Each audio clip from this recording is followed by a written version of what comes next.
Okay, well here we have the finished model. Really pleased to get this done, and just looking forward to taking it out now and seeing how she flies. I weighed it the other day and it came in at 2.2 kilos, which I was quite pleased with, particularly as I've added some weight with the front nose gear, which is steerable.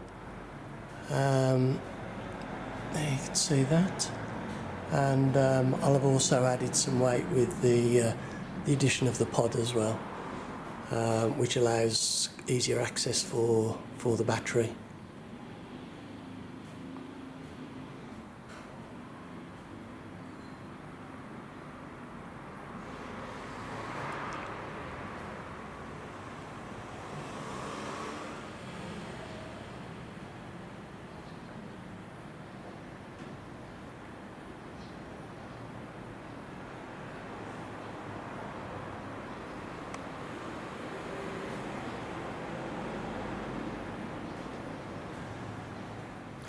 Okay, you can see the pod I've created here, and there's a couple of fixing screws, one either side, and they just simply screw out.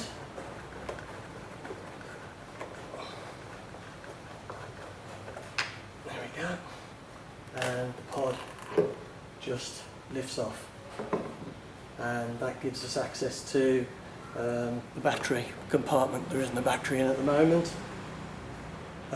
We've got the battery lead connection, and there's also a connection for a sensor. Here we've got the sensor, which just tells me, it just alarms on my transmitter when the battery's starting to get low. There's plenty of room for the battery.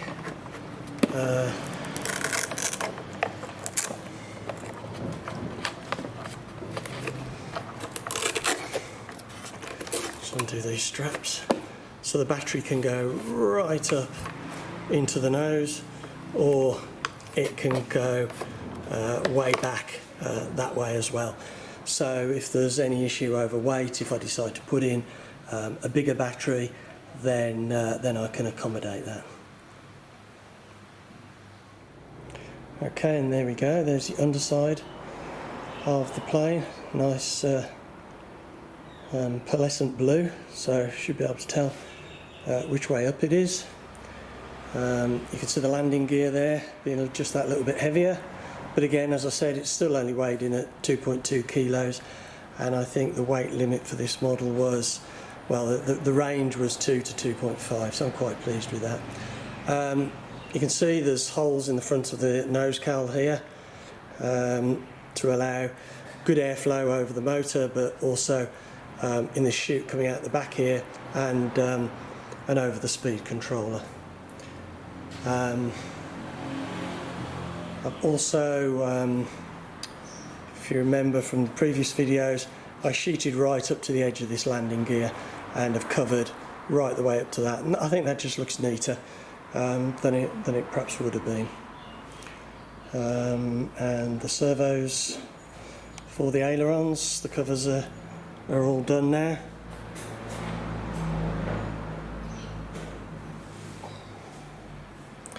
And for the other side,